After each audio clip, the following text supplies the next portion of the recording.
মওতের কষ্ট বলতে গিয়ে একটু মনে পড়ে গেল হযরত ঈসা রূহুল্লাহ বনি ইসরাইলের একজন বিখ্যাত নবী ছিলেন। আপনাদের জানা আছে হযরত ঈসা রূহুল্লাহকে একদিন সে গোত্রের মানুষগুলো বলেছিল, ও হযরত ঈসা রূহুল্লাহ বিয়াদবি নেবেন না, আপনি হলেন নবী, আপনি হলেন রাসূল, আল্লাহ আপনাকে মিরাকেল অলৌকিক ক্ষমতা দান করেছেন। ও হযরত ঈসা রূহুল্লাহ আপনি মৃতকে জিন্দা করতে পারেন, জীবিত করে দিতে পারেন। এটা যদি আমাদেরকে একটু সচক্ষে দেখাতেন, আমরা যদি একটু সচক্ষে দেখতাম, চামড়ার চোখ দিয়ে যদি একটু দেখতাম, আমরা প্রত্যেকেই আপনার কাছে এসে কালেমা পড়ে ঈমান কবুল করতাম। ঈসা রূহুল্লাহ বড় টেনশনের মধ্যে পড়ে গেলেন। ঈসা নবী অপ্রয়োজনে কখনো মৃতকে জিন্দা করতেন না, প্রয়োজনে জিন্দা করতেন, অপ্রয়োজনে জিন্দা করতেন না। হুজুর একটু টেনশনের মধ্যে পড়ে গেলেন, চিন্তা করে দেখলেন যদি জিন্দা করে দিতে পারি আল্লাহর হুকুমে এরা এখনই কলেমা পড়ে ঈমান কবুল করবে, আর যদি না করি এরা আমাকে নবী বলে মানবে না। হযরত ঈসা রূহুল্লাহ একটু আল্লাহ দরবারে দোয়া করলেন, মালিক ও আমার আল্লাহ, তুমি আমার জবানে দোয়া কবুল করো, আর এরা যে ব্যক্তিকে জিন্দা করার জন্য বলে আল্লাহ তুমি তাকে জিন্দা করে তোলো। হযরত ঈসা রূহুল্লাহ থাকতে না পেরে বনি ইসরাইলের মানুষগুলোকে বলল, ও বাবারা কোন কবরস্থানে যেতে হবে বলো। বনি ইসরাইলের মানুষগুলো বলল, হুজুর ওই সামনে একটা পুরানো কবরস্থান, বহু বছরের আগেকার, হাজার হাজার বছর হয়ে গেছে, ওর ভেতরে আমরা শুনেছি একজন লম্বা ব্যক্তি, লম্বা মানুষ, যিনি একদিন দুদিন নয় হাজার হাজার বছর আগে মারা গেছে, ইন্তেকাল হয়ে গেছে। আমরা শুনেছি উনি আর অন্য কেউ নয়, উনি হলেন হযরত নূহ নবীর ছেলে হযরত শাম। হযরত ঈসা রূহুল্লাহ ওই লম্বা ব্যক্তিকে জিন্দা করো, এই পুরানো কবর থেকে এই লম্বা মানুষটিকে জিন্দা করে তোলো।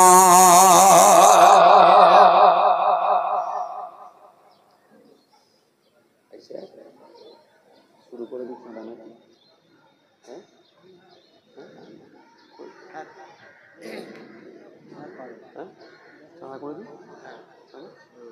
যাক ছেড়ে দিন, আল্লাহ যদি ফের কোনদিন সুযোগ দেয় ইনশাআল্লাহ আলোচনা হবে।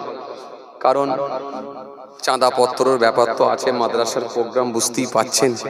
আর হাজী সাহেব মাশাআল্লাহ খাতা খুলে খালি সিরিয়াল নাম্বার লিখছে, আর আমি খালি দেখছি, খালি কথা বুঝতে পারছেন, সিরিয়াল নাম্বার লিখছে আর আমি কথা বুঝতে পারছেন। যাক আমি অসমাপ্ত বক্তব্যকে সমাপ্তির দিকে আগিয়ে দিলাম।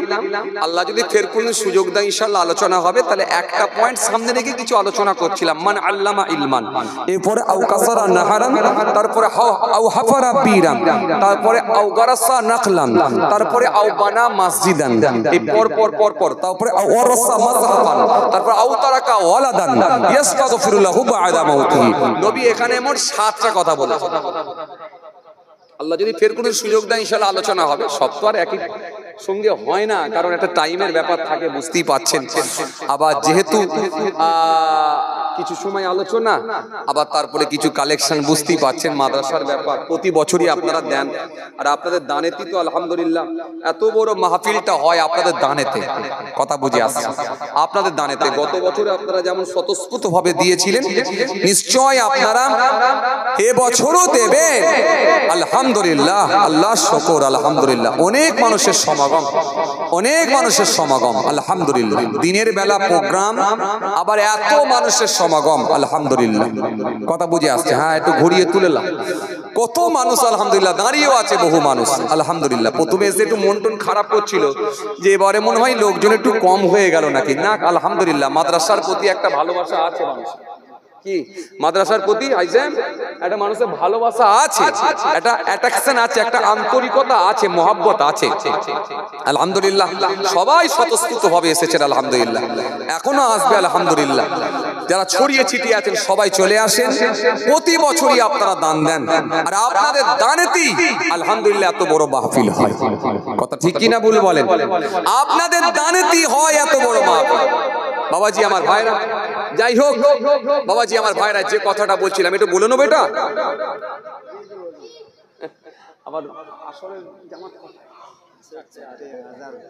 ও আল্লাহ, তাহলে তো টাইম নেই, তাহলে আর হবে না।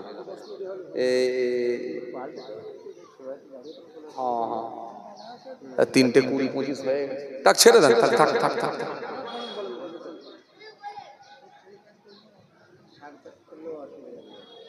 করা যাবে? আচ্ছা যাক ভাইরা আমার, বন্ধুরা আমার, সাথী মহব্বতের ভাইরা, মাশাআল্লাহ ভালোবাসে এরা। এই তো আমি ফের আধ ঘন্টা পরেও যদি বলি আর একটু বলবো, আবার বলবে হ্যাঁ বলেন, বলবে এটা ভালোবাসা। কি বলেন ভাই স্যার, এটা ভালোবাসা, অন্য কিছু না। এই আপনারা কষ্ট পাচ্ছেন নাকি? একটু মন খুলে আওয়াজ দেন। মাশাআল্লাহ মাশাআল্লাহ মাশাআল্লাহ মাশাআল্লাহ। আচ্ছা যারা কষ্ট পাচ্ছেন একটু হাত তোলেন তো। কি রে ছেলে, তুই হাত তুলে দিচ্ছিস? বুঝে উঠতে পারে না ছোট ছেলে। একটু তাকবীর দেন, নারায়ে তাকবীর। একটু সবাই মিলে দেন নারায়ে তাকবীর। একটু আওয়াজ করে দেন না নারায়ে তাকবীর। আল্লাহু আকবার। কি আওয়াজ দিলেন ভাই, লোক বাড়ছে যেমন আওয়াজ, তখন কম লোক ছিল একই আওয়াজ। কি ব্যাপার বলেন দেখি, সাউন্ড কি ফিক্সড করে দিলেন নাকি? সাউন্ড কি ফিক্স করে দিলেন? একটু সবাই মিলে দেন না, দাঁড়িয়ে থাকা ভাইরা দিতে চায় না, কি অবস্থা বলো দেখি। একটু সবাই মিলে দেন না, মহব্বতে দেন। সামনের দিকে, পেছন দিকে, মাঝখানে, বিচখানে, ডান দিকে, বাঁ দিকে যারা আছেন সবাই মিলে একবার দেন নারায়ে তাকবীর। আল্লাহু আকবার। আর একবার দেন না নারায়ে তাকবীর। আল্লাহু আকবার। চকামিনপুর গ্রামের 72 সালে চকামিনপুর গ্রামের 72 সালে চকামিনপুর মাদ্রাসার 72 সালে চকামিনপুর ফাতিয়া সিদ্দিকিয়া জুনিয়র মাদ্রাসার 72 সালে নারে তাকবীর। আল্লাহু আকবার। দাদা পীরের হক সিলসিলা, দাদা পীরের হক সিলসিলা, সিলসিলায়ে মুজাদ্দিদ জামাত, নারে তাকবীর। আল্লাহু আকবার। যাই হোক মাশাআল্লাহ, কি বলছিলাম জানো? হযরতে ঈসা রুহুল্লাহ, তাই তো নাকি? মান আল্লামা ইলমান। জি, এই কথা বোঝাতে গিয়ে হযরতে ঈসা রুহুল্লাহর কাছে চলে এসেছিলাম। হযরতে ঈসা রুহুল্লাহ, হুজুর একটু আল্লাহর দরবারে দোয়া করুন। আল্লাহ আল্লাহ তুমি দয়া করো, আল্লাহ যে কবরবাসীকে এরা জিন্দা করতে বলে, আল্লাহ তুমি মেহেরবানি করে দোয়াকে কবুল করো, তাকে জিন্দা করে দাও আল্লাহ। আল্লাহ এতগুলো মানুষ তারা ঈমান কবুল করবে। নবীদেরকে আল্লাহ পাক মুআজিজা দান করেছিলেন, অলৌকিক ক্ষমতা দিয়েছিলেন, একটা দুটো করে আরো তার থেকে বেশি কম এরকম মুআজিজা অলৌকিক ক্ষমতা দান করেছিলেন, কাউকে দুটো কাউকে তিনটা ইত্যাদি। আর আমাদের হাবিবুল্লাহর জন্য ছিল স্পেশাল। নবী মুহাম্মদ মুস্তাফা সাল্লাল্লাহু আলাইহি ওয়াসাল্লাম যখন যেটা আল্লাহকে বলতেন সেটাই আল্লাহর দরবারে আল্লাহ কবুল মঞ্জুর করে নিতেন। এটা নবীর জন্য ছিল স্পেশাল। নবী সম্মান আল্লাহ সবথেকে বেশি বাড়িয়েছেন। ইয়া আইয়ুহাল্লাযীনা আমানু ইসতাজিবু লিল্লাহ ওয়া লিরাসূল ইযা দাআকুম ইয়া আইয়ুহাল্লাযীনা আমানু লা তারফাউ আসওয়াতাকুম ফাওকা সাওতিন নবী মা আতাকুম রাসূলু ফাখুযুহু ওয়া মা নাহাকুম আনহু ফান্তাহু। কোরআন এক জায়গায় নয়, একাধিক জায়গায় তার হাবিবুল্লাহর শান নিয়ে আল্লাহ আলোচনা করেছেন। তাহলে অন্যান্য নবীদেরকে একটা দুটো তিনটে করে মিরাকেল অলৌকিক ক্ষমতা, কিন্তু নবীর জন্য স্পেশাল। মুসা নবীকে যেমন আল্লাহ দিয়েছিলেন কি, তিনি যখন হাতের লাঠি ছেড়ে দিতেন বিরাট বড় সর্প সাপ হয়ে যেত। আবার ওই সাপের মাথা ধরে দাঁড় করাতেন তো সঙ্গে সঙ্গে পূর্বের ন্যায় লাঠিতে পরিণত হয়ে যেত। আর কি নিজের হাতকে বগলের মধ্যে গোলাকার করলে সূর্যের ন্যায় জ্যোতি আলো হয়ে যেত। এটা মুসা নবীর জন্য স্পেশাল মিরাকেল অলৌকিক ক্ষমতা আল্লাহ দিয়েছিলেন। কারণ এই ক্ষমতা দেখিয়ে মুজিজা দেখিয়ে মানুষকে ইসলামের দিকে আহ্বান করবেন, ডাকবেন। কথা বুঝে আসছে কি বলছি? তো ঈসা রুহুল্লাহ তিনি জিন্দা করে দিতে পারতেন। জি এই ঈসা ইসলামকে আমার আল্লাহ এরকম অলৌকিক ক্ষমতা দিয়েছিলেন, তার মধ্যে একটা হলো জিন্দা করে দিতে পারতেন। তো হুজুরের কাছে গিয়ে বলে, হুজুর একটু জিন্দা করেন। এই গোরস্থান খুব পুরানো গোরস্থান, হাজার হাজার বছর আগের পর গোরস্থান। এই গোরস্থানে একজন লম্বা ব্যক্তি শুয়ে আছে, তিনাকে আপনি জিন্দা করেন। হে তরুণিয়া নওজওয়ান যুবকেরা, আমি মুরব্বিরা, বাবা রাসূলের কিতাবের মধ্যে পাওয়া যায় হযরত ঈসা রুহুল্লাহ ওই গোরস্থানের সামনে চলে গেলেন। সামনে গিয়ে আল্লাহ দরবারে দোয়া করলেন। দোয়া করে বললেন, কুম বিজনিল্লাহ, হে মৃত ব্যক্তি আল্লাহর হুকুমে জিন্দা হও। বলা মাত্র ওই লম্বা ব্যক্তিটার কবরখানা কম্পন হতে লাগলো, বিকট আওয়াজ শুরু হলো, কম্পন হতে লাগলো। কিতাবের মধ্যে পাওয়া যায় ওই বনি ইসরাইলের মানুষগুলোর ভেতরে কয়েকজন ব্যক্তি ওখান থেকে ভয়ে পলায়ন করলো, ভয়ে চলে গেল। কয়েকজন ব্যক্তি ভয়ে চলে গেল। কিতাবের মধ্যে পাওয়া যায় কয়েকজন সাহসী মানুষ তারা ঈসা নবীর কাছে চুপ করে দাঁড়িয়ে রইলাম। হযরত ঈসা রুহুল্লাহ যখন বলেছেন কুম বিজনিল্লাহ, বলার সঙ্গে সঙ্গে বিকট শব্দ শুরু হয়েছে, কবরখানা কম্পন হতে লেগেছে। এত বিশাল লম্বা মানুষ, 170 হাত লম্বা, 170 হাত লম্বা ব্যক্তি কোমর পর্যন্ত যখন বেরিয়ে এসেছে, হযরত ঈসা রুহুল্লাহ দাঁড়িয়ে আছে, কোমর পর্যন্ত বেরিয়ে এসেছে। হযরত ঈসা রুহুল্লাহ দিকে লক্ষ্য করে 170 হাত লম্বা মানুষটা হুজুরকে সালাম দিলে, আসসালামু আলাইকুম ইয়া ঈসা রুহুল্লাহ, ও আল্লাহর নবী, আপনি আমার এবং আমার আব্বা জানের পক্ষ থেকে সালাম নেবেন। সালাম দিয়ে কথোপকথন শুরু হলো।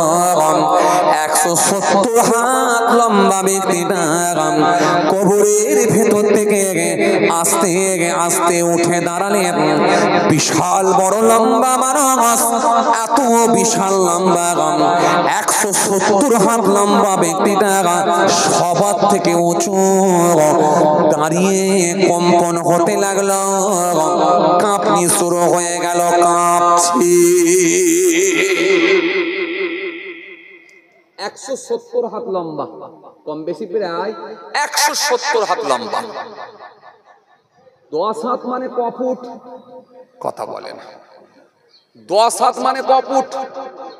15 ফুট। 10 হাত মানে যদি 15 ফুট হয়, 100 হাত মানে ক ফুট? 150 ফুট। 100 হাত মানে যদি 150 ফুট হয়, 170 ফুট মানে কত ফুট? এই 170 হাত। আর 70 হাত মানে ক ফুট? 70 হাত মানে ক ফুট? হ্যাঁ, 105। তাহলে 105 আর আগে ছিল কত? 150। তাহলে কত হলো? 255 ফুট লম্বা। আপনাদের কি মনে হয় প্যান্ডেল পর্যন্ত হবে? কতটা? আরে বাবা বলেন না কিছু একটা, কতটা হবে মনে হয়?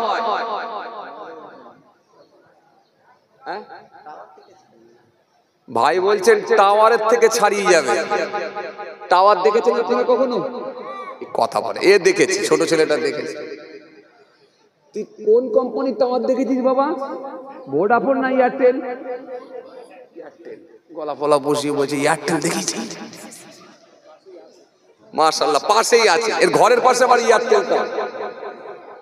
ঘন ঘন এয়ারটেল টাওয়ার দেখে, ওই জন্য জোর গলায় বলেছে হুজুর আমি এয়ারটেল টাওয়ার দেখেছি। আপনারা টাওয়ার দেখেছেন? কথা বলেন। এ চাচা, আচ্ছা লাল উন্না পরা চাচা, আপনি টাওয়ার দেখেছেন? চাচা বলে না, চাচা হাসছে। চাচা টাওয়ার দেখেছেন?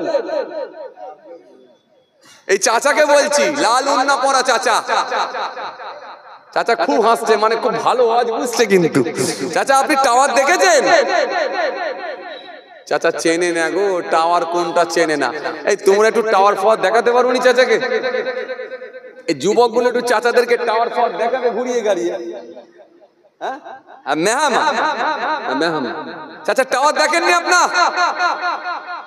বুঝতে পারেন সেই কটা ঠ্যাং থাকে গো? 4টে না 5টা? এই 4টে সেই ঠ্যাংওয়ালা যে লম্বা উঠে গেছে লোহার খুঁটি, হ্যাঁ বিশাল একটা স্ট্যাচু মতো দাঁড়িয়ে আছে না, স্ট্যাচু। হ্যাঁ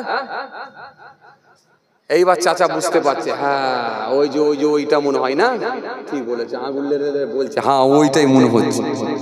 আচ্ছা বুঝতে পেরেছে? হ্যাঁ বুঝতে পেরেছে। তাহলে টাওয়ার ছাপিয়ে যাবে 255 ফুট না 155? 255 ফুট লম্বা।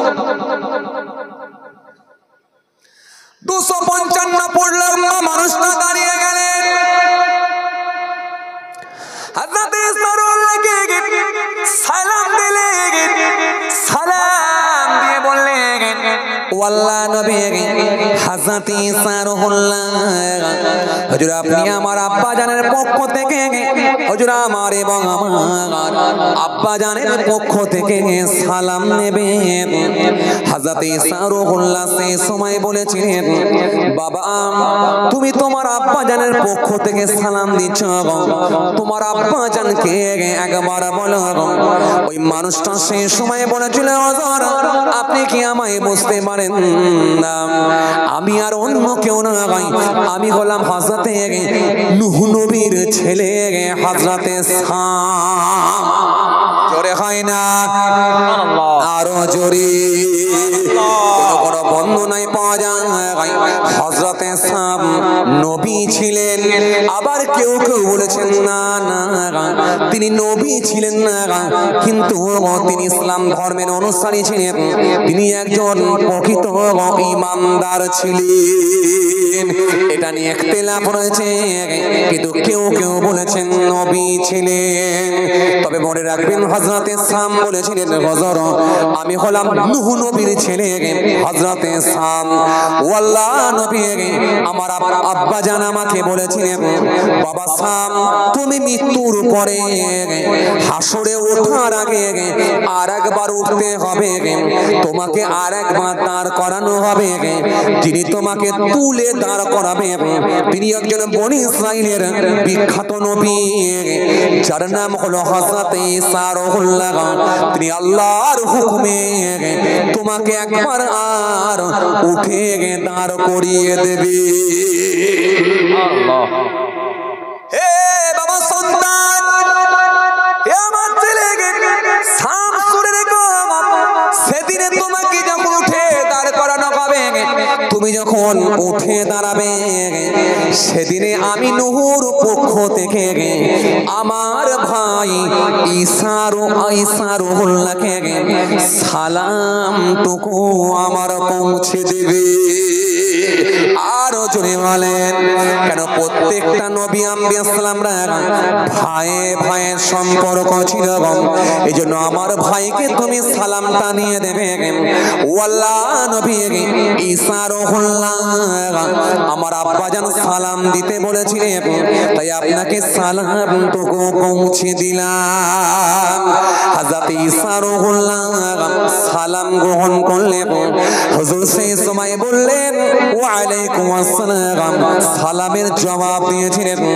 হযরত ঈসা রুহুল্লাহ সেই সময় বলেছিলেন, হে শাম তোমার কম্পন হচ্ছে, তুমি কাঁপছো, এত বিশাল বড় মানুষ, দেহটা তোমার কম্পন হচ্ছে, কাঁপছো কেন বলো? হযরত শাম বলেছিলেন, হুজুর ভয়ে কাঁপছি, ভয়ে আমার অন্তরে এমন ভয় ভীতি ঢুকে আছে যে ভয়টা এখনো কাটে না, এটা ভয়ে কাঁপছি। হযরত ঈসা রুহুল্লাহ বলেছিলেন, এ শামসুন কিসের ভয়, আমাকে শোনা।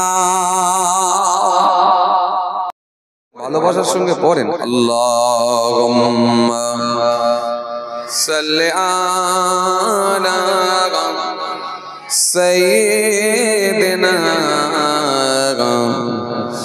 মাওলানা মুহাম্মদ ওয়া আলা আলি সাইয়্যিদিনা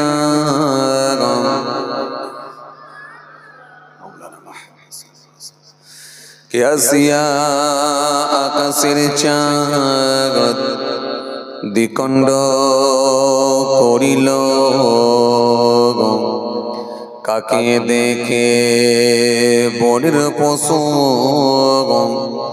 চিনিয়া নিল, সে যে মোদের নবী কামলি আলা,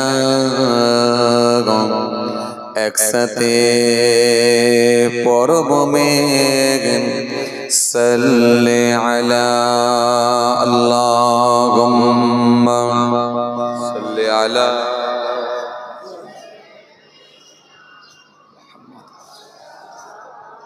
ওয়া আলা আলি সাইয়্যিদিনা।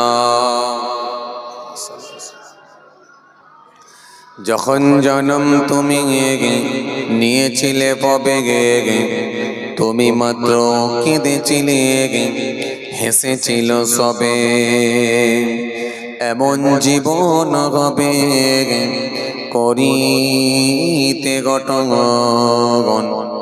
মরণে হাসিবে তুমি কাঁদিবে ভুবন। আল্লাহুম্মা সাল্লি আলা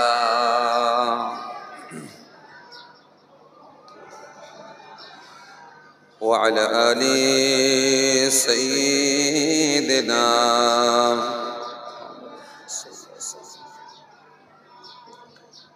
उनका दर चुमने का सिला मिल गया,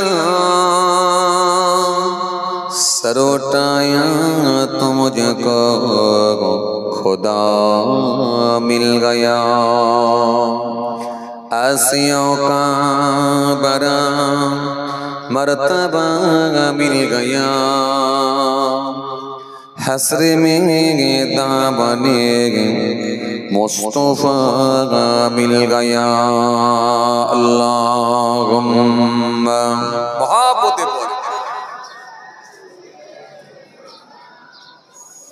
व अला आली सय्यिदिना।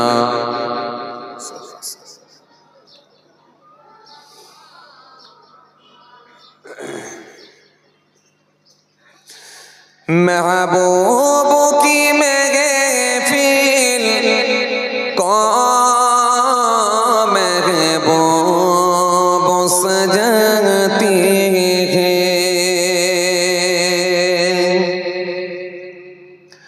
महबूब की महफिल को महबूब सजाती है।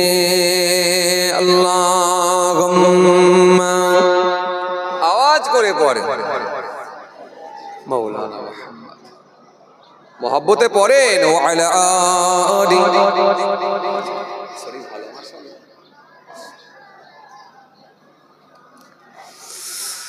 महबूब के महफिल को महबूब सजाते हैं, आते हैं वही जिनको सरकार बुलाते हैं। महबूब की महफिल को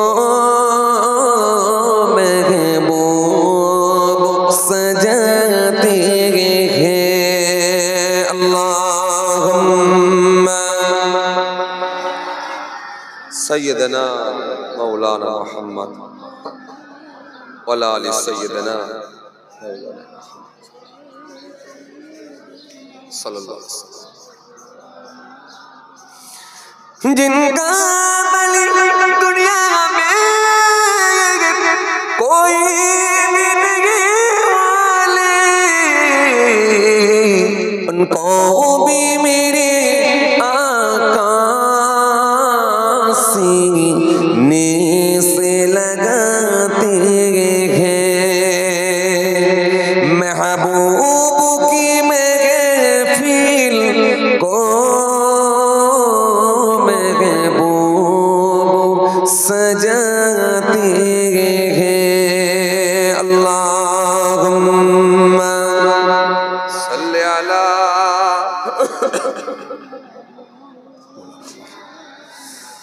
व अला आलि।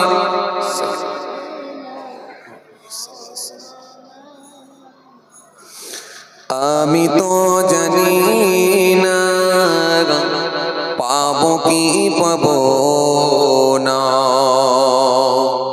আল্লাহ তোমার দেওয়া সেরা জান্নাত।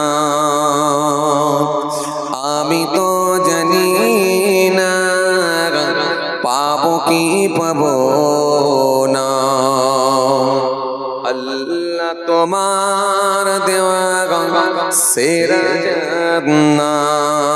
আল্লাহুম্মা সাল্লি আলা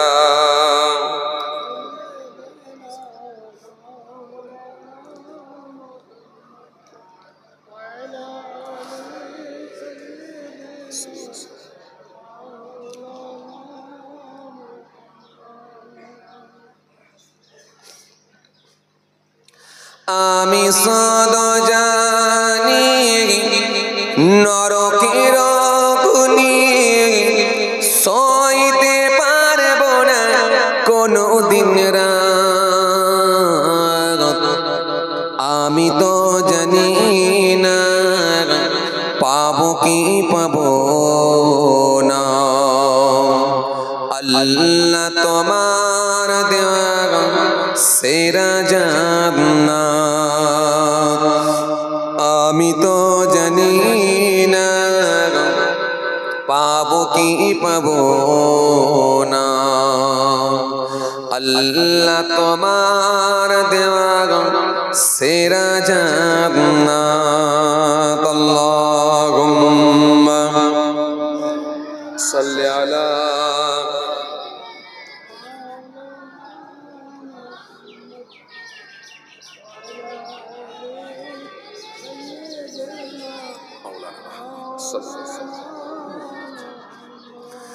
গোনা তো করেছি আমি বালুরাশি সমান, অগণিত সীমাহীন পাপীর তওবা কবুল করে না রব্বুল আলামিন। একটু সুবহানাল্লাহ হবে না? হায়াত আমার কমছে শুধু প্রতিদিন, গোনায় আমার বাড়ছে শুধু বাধাহীন। তুমি তো পারো দিতে নাজাত, আমি শুধু জানি নরকের গুনি সইতে পারবো না কোনো দিন রাত। আমি তো জানি না পাবো কি পাবো না, আল্লাহ তোমার দেওয়া সেরা জান্নাত।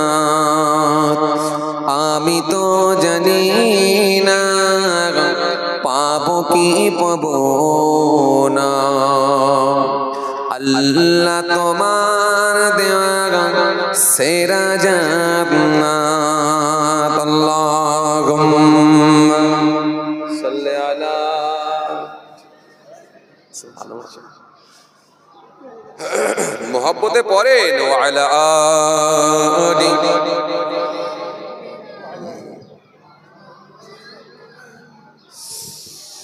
وقال الله تعالى في كلامه المجيد والفرقان الحميد ولقد أهلكنا القرون من قبلكم لما ظلموا وجاءتهم رسولهم بالبينات وما كانوا ليؤمنوا كذلك نجزي القوم المجرمين.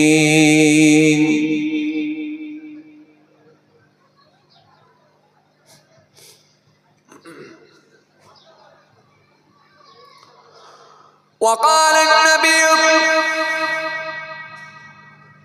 صلى الله عليه وسلم وعن ابي هريره رضي الله تعالى عنه قال كان رسول الله صلى الله عليه وسلم اذا لبس قميصا بدعا بما يبنيه الى اخر الحديث او كما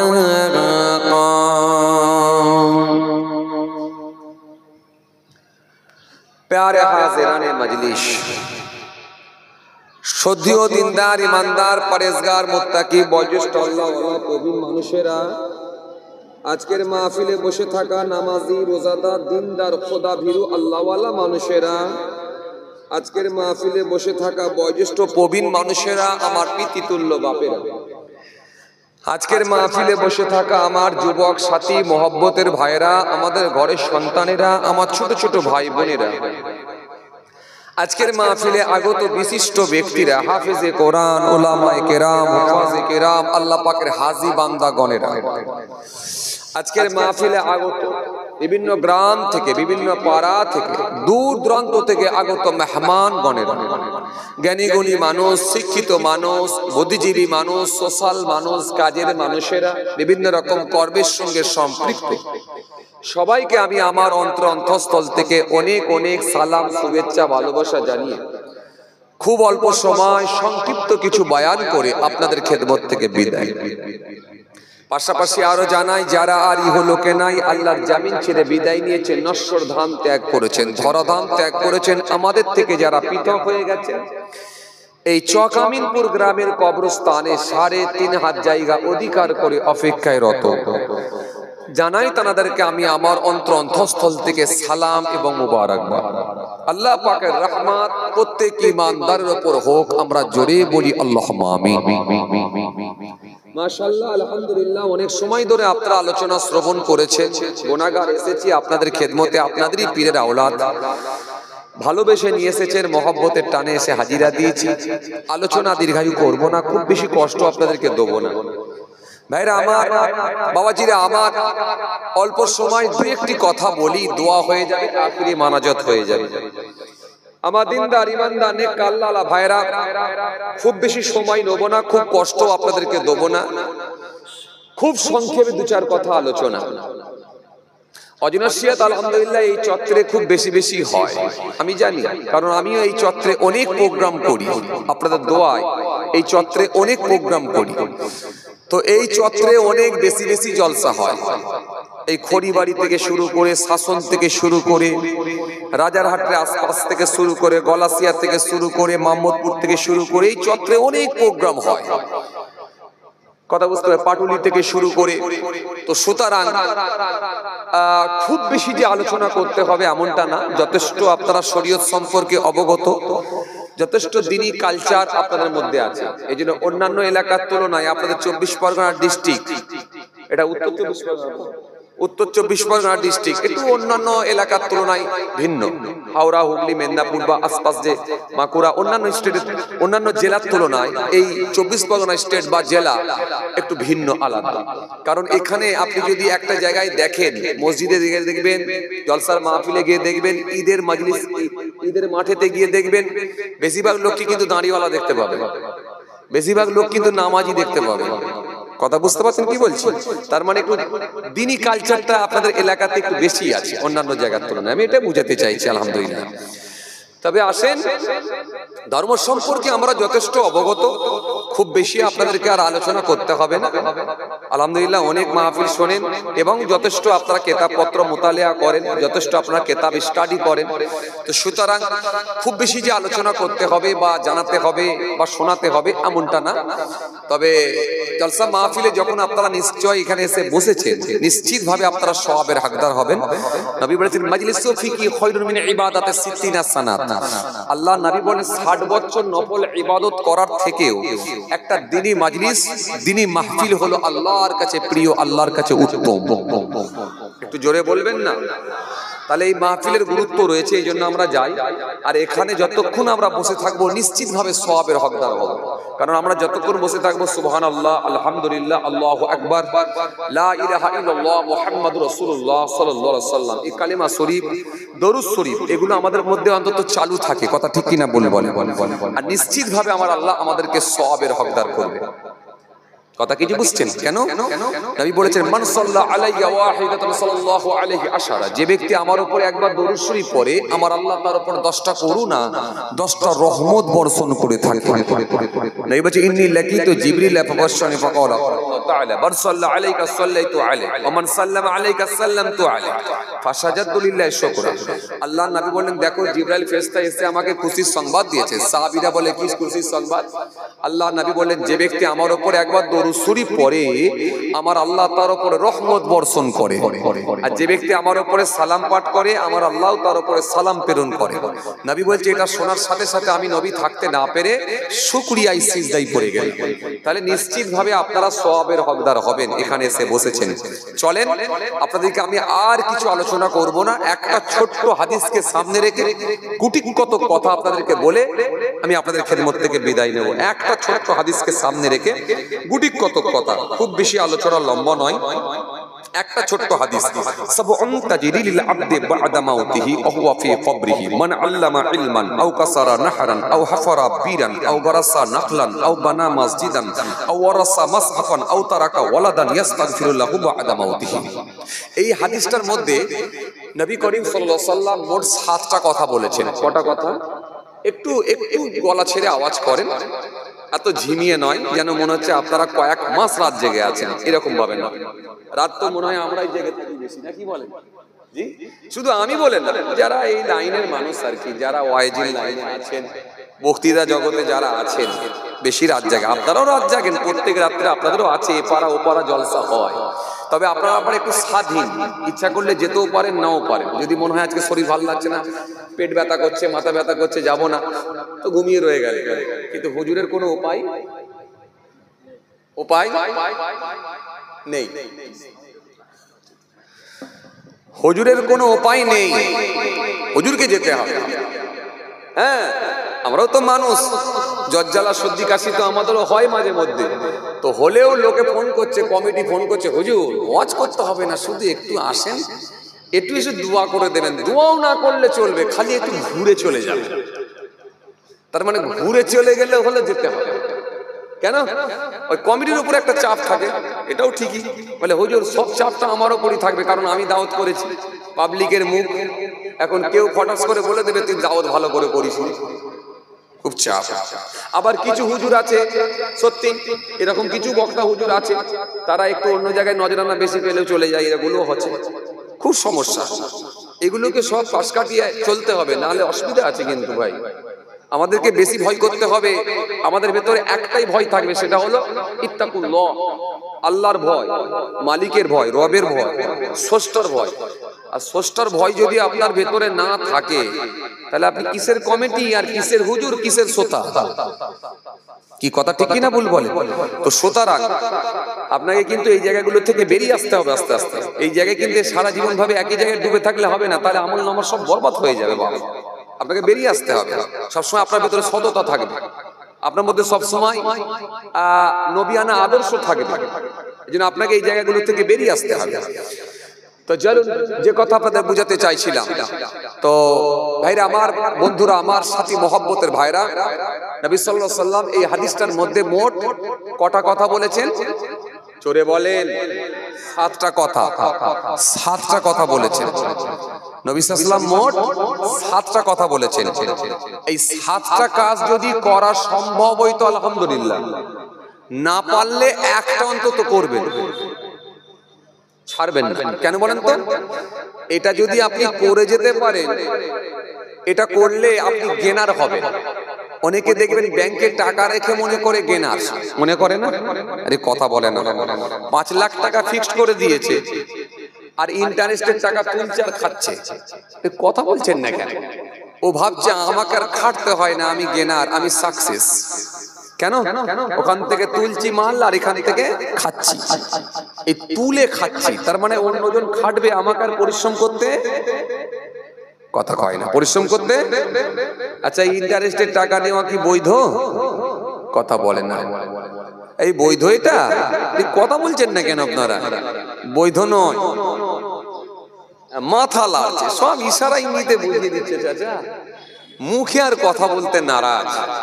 এখন সেদিনে আমি আপনাদের হারোয়ার ওপর দিয়ে জলসায় যাচ্ছিলাম, সে মাঝে মাঝে দেখবেন কম্পিটিশনের মার্কেট হলে অনেক সময় দেখবেন একই দোকানদার থাকে, তো ধরুন কাপড়ের বাজার বা সবজির বাজার, পেঁয়াজ 20 টাকা 20 টাকা 20 টাকা 20 টাকা করে হাঁটতো লোক আগে, কথা বলে না। জি, এই আদা কত করে কিলো চাচা? আমি আমার সব জানি না দাম। 200 টাকা আদা, 200 টাকা 200 টাকা 200 টাকা, কেউ বলছে 180 180 180, কাস্টমারের কানে পৌঁছে গেল 180 টাকা আদা। এখন আদাটা কেমন আছে দেখতে হবে, 200 টাকার সঙ্গে আদা আর 180, এটা কম্পেয়ার করে দেখতে হবে তো একই কোয়ালিটির নাকি না কোয়ালিটির কম বেশি আছে বা খারাপ আছে, কোয়ালিটি ঠিকঠাক আছে না ওর থেকে খারাপ আছে, এটা দেখে নিতে হবে। যদি কম্পেয়ার করে দেখে একই লেভেলের বা একই কোয়ালিটির, তাহলে ওই আদাটাই কিনবো 180। তো সেদিনে দেখছি আরে লোক বকবে না, এই ছোট বক্স কিনে তাতে চিপস লাগিয়ে দিয়েছে, চিপ লাগিয়ে দিয়ে রেকর্ড সিস্টেম, মানে রেকর্ডিং করে আর জুড়ে দিয়েছে, দিয়ে বলছে আদা 200 আদা 200 আদা 200, পেঁয়াজ 20 পেঁয়াজ 20 পেঁয়াজ 20, কত টমেটো? 15-20। তো এই যে শুধু মাইকিং চলছে, আমি বলি মাইকে করে কোথা থেকে ডাকছে, এদিক ওদিক তাকিয়ে দেখি ও আল্লাহ, সবজি বাজারের ভেতরে একজন মাইকে চং লাগিয়ে দিয়েছে ছোট, দিয়ে সে চুপচাপ বসে আছে আর হাঁকা চলছে। আর লোক আর বকবে না, লোক আর বকবে না। লোক এখন খুব কি বলবো, মানে এত মানুষ স্লো হয়ে যাচ্ছে, মানে যত আরাম পাচ্ছে আরো আরাম হলে ভালো হয়, আরো আরাম হলে ভালো না। এই যে আগেকারের মানুষ পরিশ্রম করেছে দেখছেন তো, এখনো হাঁটছে, আর এখনো হাঁটছে। আর 33 বছরের ছেলে ধীরে শান্তি আর অশান্তি গুটকা খেয়ে এখনই লাঠি ধরলে ভালো হয়, কথা বলছেন না কেন? 33 বছরের ছেলে শান্তি আর অশান্তি, আরে কথা বলছেন না কেন? শান্তি বোঝেন না? 5 টাকা শান্তি গো, মনে থাকবে না অশান্তি। এই শান্তি মেরে দিয়ে ভাত খাওয়ার পরে একটা গুটকা, জি নাম দিয়েছে বিমল, হবে না আর অম্বল। এই একটা অম্বলকে কমিয়ে রাখার জন্য বিমল মেরে দিয়ে, এই বিমল আর শান্তি মেরে দিয়ে 33 বছরের ছেলে লাঠি ধরলে ভালো হয়। এখন লাঠি ধরার উপক্রম, মানে ভালো হয় যে, আরে বয়স্ক চাচা দেখেন 80 বছরের কাছে মনে হয় বয়স হয়ে গেল, 80 বছরের বয়স, এখনো লাঠি ছাড়া হাঁটছে। কথা কিছু বুঝছেন? চলেন একবার তাকবীর দেন, নারায়ে তাকবীর, একটু সবাই মিলে দেন না নারায়ে তাকবীর, একটু জোরে আওয়াজ করে দেন না নারায়ে তাকবীর,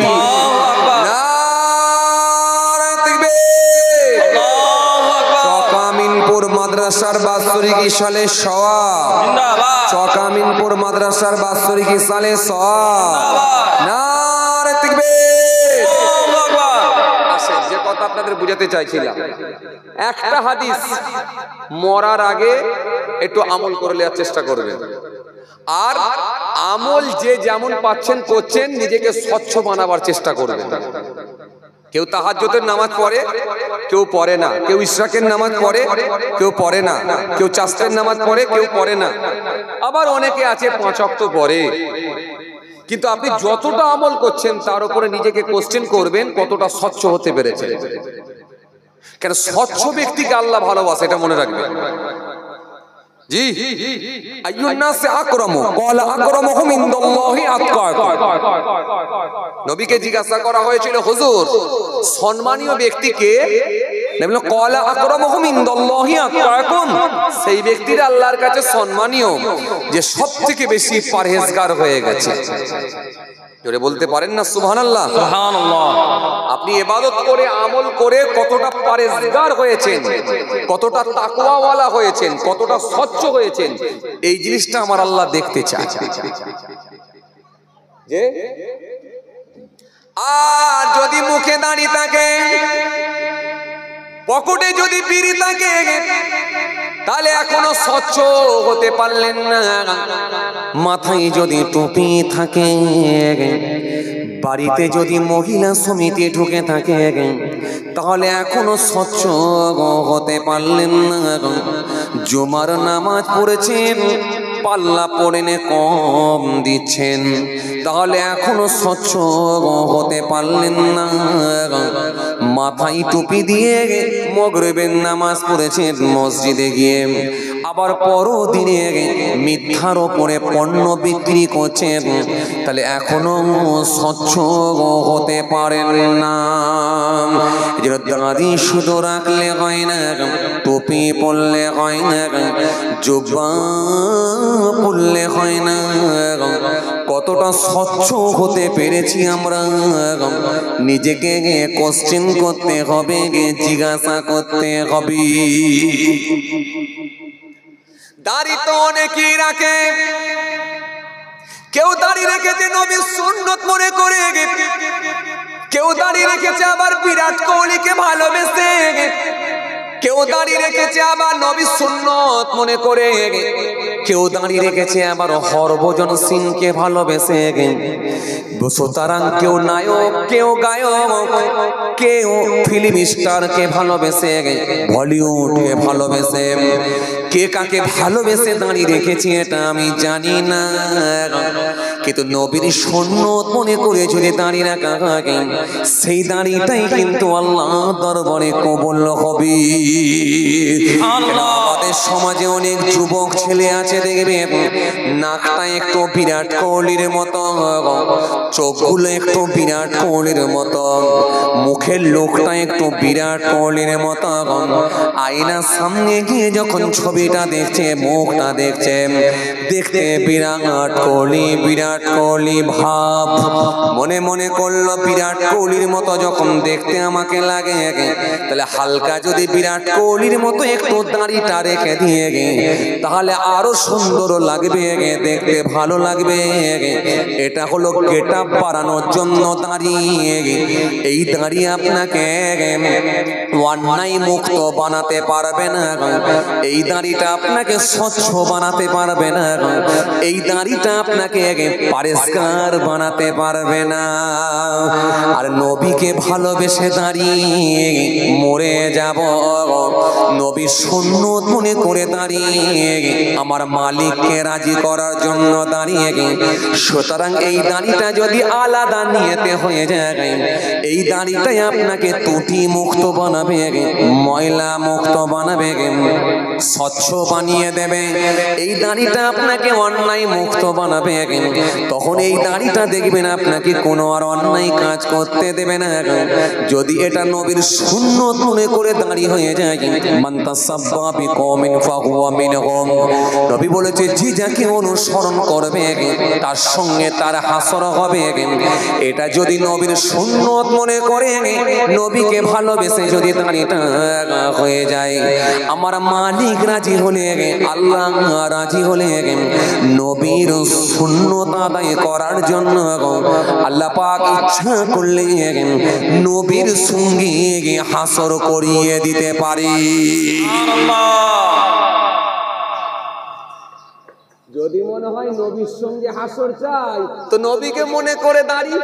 যদি মনে হয় না আমার বিরাট কোহলির সঙ্গে হাসর চাই, তাহলে বিরাট কোহলিকে মনে করে দাঁড়ি। পুরো ক্লিয়ার কাট কথাবার্তা, পুরো ক্লিয়ার কাট কথাবার্তা। পরিষ্কার, কোনো ভেজাল নাই, আপনি ডিসাইড করুন কোনটাই যাবে। আরে বাবা, একটা লোক তো দাড়ি রাখে না, পেচ্ছাপ করে পানি নেয় না, নামাজ রোজা করে না, অন্যায় কাজের সঙ্গে যুক্ত। আর আপনি শুধু শুধু স্টাইলি দাড়ি রেখে, হালকা করে দাড়ি রেখে, দাড়ির একটা দাড়িটাকে আপনি স্টাইলি দাড়ি মনে করে দাড়ি রেখেছেন, দেখে কোনো একটা প্লেয়ার, কোনো একটা খেলোয়াড়, কোনো একটা নায়ক কাউকে ধার করে দাড়ি রেখেছেন, আপনি মনে মনে ভাবছেন যে আমিও দাড়ি রাখলাম না, ও দাড়ির কোনো কাজ নাই, ও দাড়ির কোনো কাজ নাই। এজন্য নবী বলেন ক্বালা আকরামুকুম ইনদাল্লাহি আতকাকুম, নবী বলেন সেই ব্যক্তিটা আল্লাহর কাছে সম্মানীয় যে সবথেকে বেশি পরহেজগার হয়ে গেছে, কারণ তার ইবাদত, তার তপস্যা, তার জিকির, তার উপাসনা, তার আরাধনা তাকে অন্যায় মুক্ত বানিয়ে দেবে। কথা কিছু বুঝে আসছে? এই জন্য আসল ভুল বুঝবেন না, রাগ করবেন না, যে যতটা আমল করছেন করুন, আলহামদুলিল্লাহ, কিন্তু মনে রাখবেন নিয়তটা ঠিক রেখে স্বচ্ছ হবার চেষ্টা করুন, কারণ কিয়ামতের ময়দানে বিচার হবে। ডাইরেক্ট হাদিসে এসেছে, নবী বলেছে বিচার হবে নিয়তের উপরে, নিয়তের উপরে আল্লাহ পাক বিচার করবেন, ফায়সালা করবেন নিয়তের উপরে। তার ভাবনাটা কি ছিল এটা আমার আল্লাহ দেখবেন, তার নিয়তটা কি ছিল এটা আল্লাহ দেখবেন। কথা বুঝে আসছে? ভাইরা আমার, বন্ধুরা আমার, সাথী মহব্বতের ভাইরা, জীবনে কোনোদিন এই জীবনে কোনোদিন জোহরের নামাজ পড়বেন না, আর জানাজার নামাজ পড়তে গিয়ে একবার জোহরের নামাজ পড়ে নিলেন, মনে করলেন বিরাট ব্যাপার হয়ে গেল। আসেন, আপনার নিয়তের উপরে আমল হবে। আপনি যতটা মালিকের সন্তুষ্টির জন্য করবেন, আপনি কি নিয়তে করছেন সেটাই আমার আল্লাহ দেখবেন। চলে আমি একটা হাদিস আপনাদের সামনে ছেড়ে এসেছিলাম, সাবউন তাজরি লিল আবদি বা'দা মাউতিহি ওয়া হুয়া ফি কবরিহি মান আল্লামা ইলমান। খুব ভালো করে ধ্যান দেন, খুব ভালো করে মন দেন। আমি বেকার বকতে আসিনি আপনাদের সামনে। যদি পকেটে করে নিয়ে যেতে পারেন, দুটো একটা নিয়ে যেতে পারেন, উপকৃত আপনারা হবেন। আসেন, তাহলে একটা হাদিস আপনাদেরকে দিয়েছি কি, স্বচ্ছ বানান। আমি আমার, উনি ওনার, উনি ওনার, উনি ওনার, যে যতটা আমল করছি তার উপরে স্বচ্ছ। স্বচ্ছ বলতে আমি মাঝে মাঝে মিথ্যা বলতাম, সেটা আর বলবনি, আলহামদুলিল্লাহ চেষ্টা করব। আমি পাল্লা পড়ে না কম দিতাম, সেটা আর দেবনি, আলহামদুলিল্লাহ চেষ্টা করব। আমি আর বাড়িতে বন্ধন ঢুকাবো না। আগে আমার বাড়িতে বন্ধন ছিল, আজকে আমি আলহামদুলিল্লাহ নিয়ত করে নিচ্ছি আর বন্ধন ঢুকাবো না, বন্ধন বন্ধ করে দেবো। রুজির মালিক আল্লাহ, এর উপরে বিশ্বাস রাখবো, আল্লাহর উপরে ভরসা রাখবো, আল্লাহর উপরে ভরসা করব, ভয় ভীতি আল্লাহর ভিতরে ঢুকাবো। আমি আর বন্ধন করব না, নিয়ত করে নেব। আমি আর পাল্লা পড়ে কম দেবো না, নিয়ত করে নেব। আমি আর খাদ্যে ভেজাল দেবো না, নিয়ত করে নেব। এইভাবে অন্যায় মুক্ত হয়ে গিয়ে যদি স্বচ্ছ হয়ে যেতে পারি আমরা, আমার মালিকের কাছে বিরাট বেনিফিট রয়েছে। চোরে বলতে পারেন না সুবহানাল্লাহ, না হলে কিন্তু কোনো কাজ হবে না, কাজ হবে। আসুন, একটা হাদিস দিলাম, আর একটা হাদিস আপনাকে আমি দিয়ে যাচ্ছি, মৃত্যুর আগে পারলে করে নেবেন, মওতের আগে যদি পারেন করবেন। সাবউন তাজরি লিল আবদি বা'দা মাউতিহি ওয়া হুয়া ফি কবরিহি মান আল্লামা ইলমান। নবী বলেছেন সাতটা এমন ভালো কাজ আছে যেগুলো পৃথিবীর জমিনে যদি মানুষ করে যেতে পারে, কবরে পড়ে পড়ে কিয়ামত পর্যন্ত সওয়াব জারি থাকবে। জোরে বলবেন না? এই যে আপনাদেরকে বলছিলাম না যে ইন্টারেস্টের টাকা খেতে অনেক লোক ভালোবাসে, বলছিলাম না আপনাদেরকে, এই একটু আগে বলছিলাম না, আরে কথা বলে না, একটু আগে বলছিলাম না, বলিনি? ব্যাংকে টাকা ফিক্সড করে দিয়েছে, মাসে মাসে তুলছে, কি ইচ্ছা মতো তুলছে আর খাচ্ছে, আমাকে খাটতে হয় না, খালি মাচাই বসে বসে, চায়ের দোকানে বসে বসে পরের সমালোচনায় মেতে আছে। এরকম কিছু লোক আছে না? নাই? কথা বলে না, এরকম কিছু লোক আছে না? নাই? আচ্ছা, এক চাচা, এই ভালো করে শোনেন, এক চাচা এখন মাচাই বসে বসে রাত দিন তসবিহ পড়ে আর জিকির করে, রাত দিন বসে বসে তসবিহ পড়ছে আর জিকির করছে। এখন পাড়ার যুবকরা যখন ওই পথ দিয়ে যায়, ওই রাস্তা দিয়ে যায়, যাবার সময় দেখে চাচা বসে বসে জিকির করছে, আসার সময় দেখে চাচা বসে বসে জিকির করছে। এক ছেলে, এক যুবক একদিন চাচাকে জিজ্ঞাসা করছে, চাচা, বলে কি হয়েছে বাবা? বলে আমি যখনই এই রাস্তা দিয়ে যাই খালি তোমাকে দেখি বসে বসে জিকির করছো, তাসবিহ পড়ছো। তো চাচা তোমার কি কাজ কাম বলে কিছু নেই? তোমার কি কাজ কাম বলে কিছু নেই? সংসারটা চলে কি করে? তখন চাচা একটু মুচকি হেসে বলছে, বেটা বলবো? হ্যাঁ বলো। বলে আব্বা আমাকে 3 বিঘে জমি দিয়ে গেছিল, ওই জমিটাকে আমি বিক্রি করে দিয়েছি, মোটা অঙ্কের টাকা পেয়েছি, আর ওই মোটা অঙ্কের টাকাটা পুরো ব্যাংকে জমা করে ফিক্সড করে দিয়েছি। এখন মাসে মাসে মাসে খালি আমি ইন্টারেস্ট তুলছি আর খাচ্ছি, মাল আর ফুরাচ্ছে না। কথা কিছু বুঝতে পারেননি না? বুঝতে পেরেছেন? এখন ইন্টারেস্টের টাকা তুলছি আর খাচ্ছি, কিন্তু ও দেখছি শেষ হচ্ছে না, মানে ও আসল টাকা আমার রয়েই গেছে, খালি ইন্টারেস্টের টাকা তুলছি আর খাচ্ছি। তখন যুবক ছেলেটা বলছে, চাচা, বলে কি হয়েছে বেটা? তুমি কি হুজুরদের মুখে ওয়াজ শোনো না যে ইন্টারেস্টের টাকা খাওয়া যায় না, সুদ বৈধ নয়? এ ওয়াজ শোনো না? আল্লাহ কোরআনে বলেছে, ওয়াহাল্লাহুল বাই'a ওয়া হাররামা রিবা ইয়ামহাকুল্লাহু রিবা ওয়া ইউরবিস সাদাকাত আল্লাহু ইউহিব্বু কুল্লা কাফারিন আযীম ইয়া আইয়ুহাল্লাযীনা আমানু কুলু মিন তাইয়্যিবাতি মা রাযাকনাকুম ইয়া আইয়ুহাল্লাযীনা আমানু লা তুহারিমু তাইয়্যিবাত মা হারাল্লাহু লাকুম ওয়া লা তা'তাদু ইন্নাল্লাহা লা ইউহিব্বুল মু'তাদিন। তুমি কি হুজুরদের মুখে শোনো না ওয়াজ? হারাম প্রসঙ্গ নিয়ে কত আলোচনা হয়, সুদ সম্পর্কে কত আলোচনা হয়, এরপরও তুমি ইন্টারেস্টের টাকা তুলে তুলে খাচ্ছ। তখন চাচা একটু মুচকি হেসে বলছে, বেটা বলবো? বলে হ্যাঁ। বলে আমি জানি তো ইন্টারেস্টের টাকা খাওয়া যায় না, সুদ খাওয়া যায় না, ওই জন্যই তো ব্যাংকের বইটা তো চাচিমার নামে করে দিয়েছি। কথা বুঝতে পারছেন? আরে বাবা, ঝড় ঝাপটা যা যাবে ওর উপর দিয়ে যাক না, ঝড় ঝাপটা যা যাবে ওর উপর দিয়ে যাক না। আরে বাবা, ঝড় ঝাপটা যা যাবে ওর উপর দিয়ে যাক না, আমি তো ফ্রেশ। আপনি বুঝতে পারছেন কি অবস্থা? আসেন, ভুল বুঝবেন না, আপনাকে আমি এটা বোঝাতে চাইলাম একটাই কারণে। কি কারণে বোঝাতে চাইলাম? খুব ভালো করে শুনবেন। আপনাকে বোঝাতে চাইলাম এই কারণে যে ইন্টারেস্টের টাকা নেওয়া যেমন বৈধ নয়, কিন্তু ইন্টারেস্টের আমল নেওয়া বৈধ। তার মানে কেমন? দুনিয়ার জমিনে পড়ে যাবেন, কবরে পড়ে পড়ে সওয়াব পাবেন। জোরে বলবেন না সুবহানাল্লাহ? একটু খুশি মনে বলবেন না? তাহলে এই আমল কিন্তু করা বৈধ। দুনিয়ার জমিনে পড়ে যাবেন, কবরে পড়ে পড়ে সওয়াব পাবেন। 7টা আমি আপনাদের জন্য নিয়ে এসেছি, 7টা। এই 7টার ভেতরে যদি একটাও অন্তত লাগাতে পারেন, চেষ্টা করেন ইনশাআল্লাহ।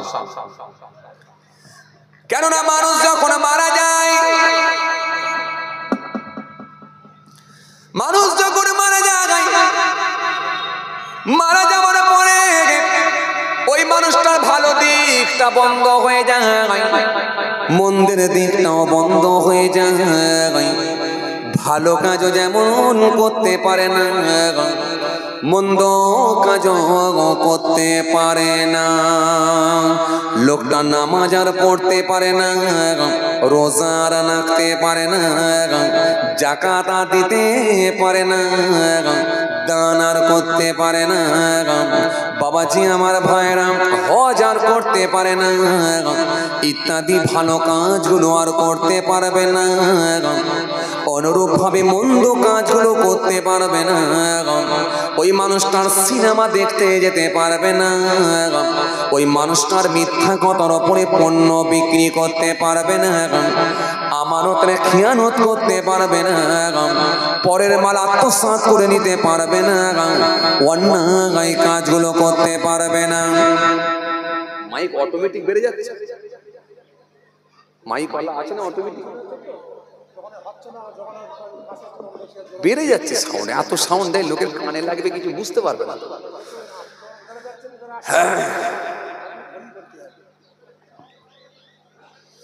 তাহলে মানুষের ভালো দিকটা বন্ধ হয়ে যায়,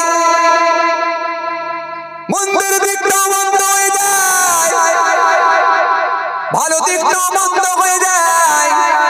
দুটোই সে পারে না, পজিটিভ দিকটাও পারে না, নেগেটিভ দিকটাও পারে না। আপনার প্রথমে সেটিংটাই ঠিক ছিল, আমি কিন্তু আর বাড়াতে বলিনি আপনাকে, আপনি নিজে এসে বাড়িয়ে দিয়ে চলে গেলেন।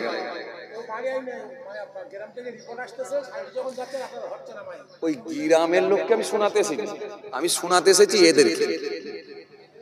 ও যে জমি বাড়িতে আছে থাক, যে ঘরে বিয়ের সঙ্গে গল্প করছে করুক, যে চায়ের দোকানে চা খাচ্ছে চা খা, আমি শোনাতে এসেছি খালি এদেরকে, এই ভিতরে যারা আছে এদের যদি কোনো সমস্যা হয় আমাকে বলবেন, আপনার কমানো বাড়ানো যা দরকার হবে বলবেন।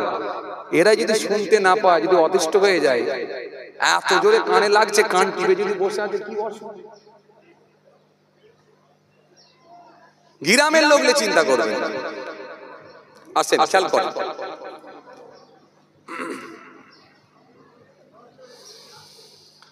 চলেন বাবাজি আমার মায়েরা,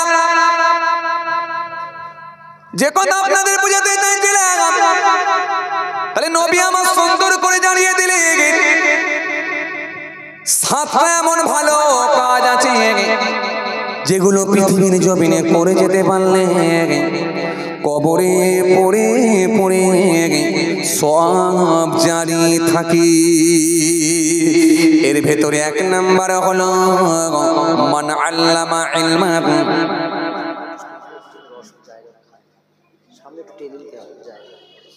একটু আগে আগে চলে আসেন, একটু আগে আগে চলে আসেন।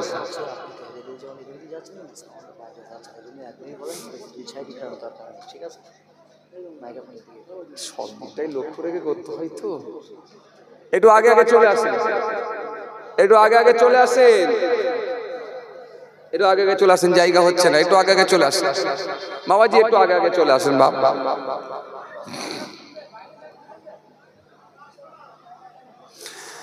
এক নম্বরে কি মান আল্লামা ইলমান, পৃথিবীর জমিনে যদি কেউ ইলম শিক্ষা করে অপরকে শিখিয়ে দিতে পারে। আর সেটিংটা হলো না সুন্দর, আগে সেটিং হয়েছিল প্রথমে। পৃথিবীর জমিনে যদি কেউ ইলম শিক্ষা করে অপরকে শিখিয়ে দিতে পারে, কিয়ামত পর্যন্ত সওয়াব জারি থাকবে। একটা হাক্কানি আলেম সিয়াসিত হাদিস পড়েছেন, ফিকহ পড়েছেন, তাফসীর পড়েছেন, উসুল পড়েছেন, কিতাবগুলো পড়েছেন, 85 বছর বেঁচে ছিলেন। হাক্কানি আলেম তৈরি করে দিয়েছেন, কোরআনের দার্স দিয়েছেন, হাদিসের দার্স দিয়েছেন, ইলম শিখিয়ে দিয়েছেন। যদি ইলম শিখিয়ে দিয়ে যদি কবরে চলে যায়, নবী বললেন ওই মানুষটাকে কিয়ামত পর্যন্ত সওয়াব জারি থাকবে। সুবহানাল্লাহ। পৃথিবীর জমিনে যদি একটা হাফেজ কোরআন, একটা হাফেজ কোরআন পৃথিবীর জমিনে যদি নিজে হিফজ করেছে আল্লাহর কোরআন শরীফ সিনার মধ্যে নিয়ে নিয়েছে, 80 বছর বেঁচে ছিল, অগণিত হাফেজ তৈরি করেছে, বানিয়েছে। ওই মানুষটা মৃত্যুর পরে আমার আল্লাহ পাক কবর থেকে নিয়ে কিয়ামত পর্যন্ত সওয়াব জারি রেখে দিবে। মান আল্লামা ইলমান আও কাসারা নাহরাম আও হাফারা বীরাম আও গারাসা নাখলাম আও বানা মসজিদান। শুনছেন কিছু? শুনে বলবেন হুজুর আমাদের আর কি লাভ হবে, 65 বছর তো হয়ে গেছে, না হাফেজ হবো না মাওলানা।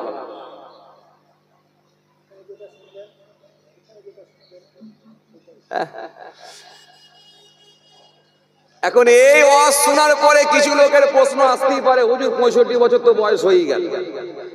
অনেক যুবকের হতে পারে 35 বছর তো বয়স হয়ে গেল, কেউ রাজমিস্ত্রি হয়ে গেছে, কেউ পাথর মিস্ত্রি, জি কেউ পাথর মিস্ত্রি, কেউ রাজমিস্ত্রি, কথা বলে না। যে কেউ চায়ের দোকান, কেউ মুদিখানা দোকান চালাচ্ছে। এখন আর হাফেজ হওয়া সম্ভব না, এখন মাওলানা হওয়া সম্ভব? আর সম্ভব আছে হুজুর? আমার তো 65 বছর বয়স হয়ে গেল, কেউ বলছে 85 বছর বয়স হয়ে গেল, এখন আর কি করবো? এই হাদিস শোনাতে এসছেন এতদিন পরে। তা আপনার যখন শোনাবার ইচ্ছাই ছিল তো 40 বছর আগে এসে শোনালেন না কেন? আরে বাবা 40 বছর আগে তো আমি কোথায় ছিলাম, আমার তো বয়সই হয়নি 40। কি বিপদে পড়েছি বলো দেখিনি, কি করে শোনাই আপনাদেরকে? আসেন স্টেজে যখন আছি একটু সহজ করে দিতে হবে, সহজ সরল ভাবে করে দিতে হবে। যাতে আমার নবী তো খুব দূরদৃষ্টি সম্পন্ন নবী ছিলেন, 1500 বছর আগে নবী যেগুলো দিয়ে গেছেন একটাও ফেলে দেবার কোনো জায়গা নেই। নবীর দেওয়া যদি মানুষ কাজে লাগাতে পারে, যত বড় প্রফেসর হোক, যত বড় ডক্টর হোক, যত বড় ইঞ্জিনিয়ার হোক, যত বড় কবিরাজ হোক, যত বড় উকিল হোক, যত বড় হাকিম হোক, যত বড় হুজুর হোক, যত বড় বক্তা হোক, যত বড় হাজি সাহেব হোক, যত বড় পীর সাহেব হোক, নবীর দেওয়া কথাগুলোকে যদি কাজে লাগাতে পারো, ইহকালে মুক্তি, ইহকালে শান্তি, আর পরকালে আল্লাহর দয়ার জান্নাত, মুক্তি পেয়ে যাবে। সুবহানাল্লাহ। নবী সব দিয়ে গেছে। কে বলেছে আপনাকে দেয়া যায়? কে বলেছে দেয়? চলেন প্রথমে আপনাকে কি বলেছিলাম, মান আল্লামা ইলমান, একটা বলেছিলাম। হাফেজ কি মাওলানা, জি নিজে এলেম শিক্ষা করেছে আর অপরকে শিখিয়ে দিয়ে গেছে। কবরে পড়ে পড়ে কিয়ামত পর্যন্ত সব জারি থাকবে। এখন আপনারা বলবেন, হুজুর আমার তো 80 বছর বয়স হয়ে গেল, 65 হয়ে গেল, না হাফেজ হতে পারবো না মাওলানা হতে পারবো। চিন্তা করবেন না, আপনি হাফেজ হতে পারবেন না, আপনি মাওলানা হতে পারবেন না, কিন্তু আপনি তো এটুকু পড়তে পারবেন, বিসমিল্লাহির রহমানির রহিম, এটা কি আপনি পড়তে পারবেন না? কথা বলে না, হ্যাঁ না কিছু বলে না রে বাবা। এটা যদি আপনি পড়তে পারেন, ও বাবাজি টেনশন নাই, বাপের কবরের ধারে গিয়ে এটাই পড়ো, আলিফ লাম মিম, এতটুকু তেলাওয়াত করো। কারণ নবী বলছেন, আমি বলছি না আলিফ একটা হরফ, আলিফ একটা শব্দ, এটা বলছি না, বলে আলিফ হরফ, লাম হরফ, মিম হরফ। ইমামদার যদি এতটুকু তেলাওয়াত করে, আলিফ লাম মিম, আমার আল্লাহ ইচ্ছা করলে তার নেকির খাতায় 30টা নেকি লিখে দেবে। সুবহানাল্লাহ, জোরে হয় না? আমি একবার পড়েছেন বিসমিল্লাহির রহমানির রহিম, আমার মালিক রাজি হলে আপনার নেকির খাতায় 190টা সব লিখে দেবেন। একবার বিসমিল্লাহির রহমানির রহিম পড়ে নিয়ে আলিফ লাম মিম পড়েছেন, আমার আল্লাহ রাজি হলে 220টা নেকি লিখে দেবে। সুবহানাল্লাহ। আপনি হাফেজ হতে পারেননি তো কি হয়েছে? ঘাবড়াবেন না, আপনার একটা পোতা আছে, অর্থাৎ আপনার ছেলের ছেলে, যার বয়সটা 8 বছর, যার বয়সটা 9 বছর, যার বয়সটা 7 বছর, এই ছেলেটাকে নিয়ে গিয়ে মাদ্রাসায় ভর্তি করে দেন। কাল কিয়ামতের ময়দানে এই ছেলেটাই আপনার উপকারে আসবে। কেন কিতাবের মধ্যে পাওয়া যায়, সেই দিনেতে আমার আল্লাহ পাক হাফেজে কোরআনকে আমার আল্লাহ নূরের পাগড়ি পরিয়ে দেবেন। নূরের পাগড়ি পরিয়ে দিয়ে সেই দিন আল্লাহ হাফেজে কোরআনকে বলবেন, ও হাফেজে কোরআন, ও আমার প্রিয় বান্দা, আজকের দিনে আমি আল্লাহ পাক, আমি আল্লাহ খুশি হয়ে গেছি। বলো বলো বলো বলো, আমি আল্লাহ খুশি হয়ে গিয়ে তোমার ওসিলায় 10 জনকে জান্নাত দিয়ে দেব। ও হাফেজে কোরআন, তোমার পরিবারের মধ্য থেকে আমি আল্লাহ 10 জনকে সুপারিশ করার অনুমতি দিচ্ছি। কাকে কাকে জান্নাতে নিয়ে যেতে চাও একবার বলো। সেদিনে যদি ওই হাফেজে কোরআনটা যদি বাপের নাম ধরে ডাকে, মায়ের নাম ধরে ডাকে, ভাইয়ের নাম ধরে ডাকে, বোনের নাম ধরে ডাকে, বোনাইয়ের নাম ধরে ডাকে, নানা নানির নাম ধরে ডাকে, সেদিনে কি আপনার মনে হয় আপনার মতো 85 বছরের দাদু যে কাঁধে করে নিয়ে মাদ্রাসায় ভর্তি করেছিল, সেই দাদুকে কি আপনার পোতা বাদ দেবে বলে মনে হয়? আমার কথা মনে আপনারা বুঝতে পারেননি। আমার কথা বুঝতে পারছেন আপনারা? নজন যদি অন্যজনকে ডেকে ডেকে নিয়ে আসে, সেদিনে কি 85 বছরের দাদুকে বাদ দিবে বলে মনে হয়? যদি সেদিনে 85 বছরের দাদুকে যদি বাদ না দেয়, ও হাফিজের দাদু, এতেও তো আপনার লাভ আছে জান্নাত। সুবহানাল্লাহ।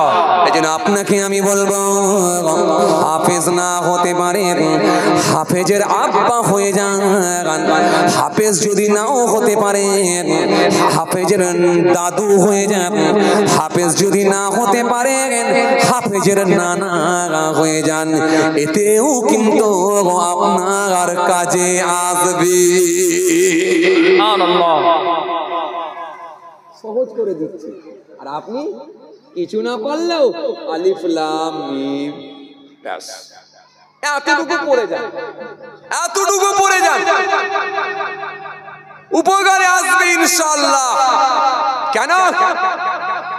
এই হাফিজে কোরআনের সম্মান অনেক।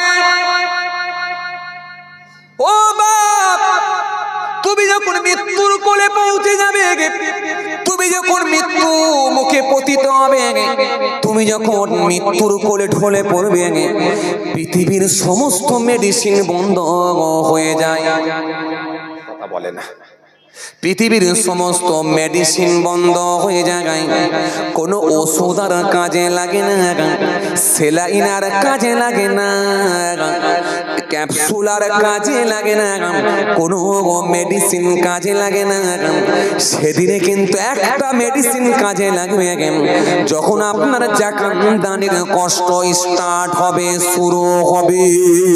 কেন? জাকামদানির কষ্ট সাংঘাতিক কষ্ট, সাংঘাতিক কষ্ট, মৃত্যুর কষ্ট, সাংঘাতিক কষ্ট। কেননা কোরআন জানিয়েছে কুল্লু নাফসিন যায়িকাতুল মউত। কেননা কোরআন জানিয়েছে আইনামা তাকুনু ইউদরিকুমুল মাউত ওয়ালাউ কুনতুম ফি বুরুজিম মুশাইয়াদা। যেহেতু কোরআন বলেছে ইযা জা আজালুহুম লা ইস্তাখিরুনা সাআতাহু ওয়ালা ইস্তাকদিমুন। যেহেতু কোরআন জানিয়ে দিয়েছে, সুন্দর করে কোরআন জানিয়ে দিয়েছে, সুন্দর করে জানিয়েছে।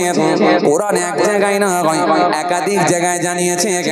কাইফা তাকফুরুনা বিল্লাহি ওয়া কুনতুম আমওয়াতান ফাহইয়াকুম সুম্মা ইউমীতুকুম সুম্মা ইউহয়ীকুম সুম্মা ইলাইহি তুরজাউন। এই যে মৃত্যু, মৃত্যু তো হবে, মৃত্যু একেবারে অনিবার্য, মৃত্যু হবে 100%। এই মৌতের যে কষ্ট শুরু হয়, জাকান্দানির কষ্ট শুরু হয়ে যায়। মৌতের কষ্টটা সাংঘাতিক কষ্ট। শেরে খোদা হযরতে আলী বলেন যে আলী সম্পর্কে আমার নবী বলেছিলেন আনা মাদিনাতুল ইলম ওয়া আলিয়ুম বাবুহা। আমি হলাম বিদ্যার শহর, আমি হলাম ইলমের শহর, সেই শহরের দরজা হলো আমার আলী। হযরতে আলী বলছেন মৃত্যু কষ্ট কেমন জানো? আমি সে আলী আল্লাহর কসম করে শপথ করে বলি, তরওয়ালে 1000 আঘাত, মৃত্যু কষ্ট অপেক্ষা সহজ। ধারালো তরওয়াল দিয়ে যদি কাউকে 1000 বার আঘাত করা হয়, ধারালো তরওয়াল দিয়ে যদি কাউকে 1000 বার কোপানো হয়, ধারালো তরওয়াল দিয়ে যদি কাউকে 1000 বার আঘাত করা হয়, আপনাদের কি মনে হয় কোনো পিস খুঁজে পাওয়া যাবে? আমার কথা বুঝছেন আপনারা? খুব ভালো করে বুঝে উত্তর দেন। একটা ধারালো তরোয়াল দিয়ে যদি কাউকে 1000 বার কোপানো হয়, আঘাত করা হয়, কিছু খুঁজে পাওয়া যাবে? এই কিছু খুঁজে পাওয়া যাবে? পুরো কিমা হয়ে যাবে না?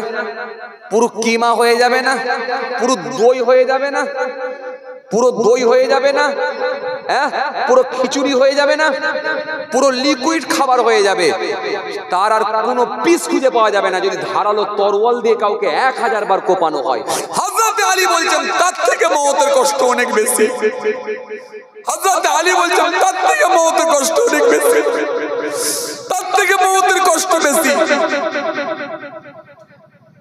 কি মনে করেছে হয়েছি বাপের বেটা, মরবো একদিন বলে চালিয়ে দিচ্ছি। কতদিন চালাবে বাপ? কেন অত লোক মরছে, আমি না হয় মরবো?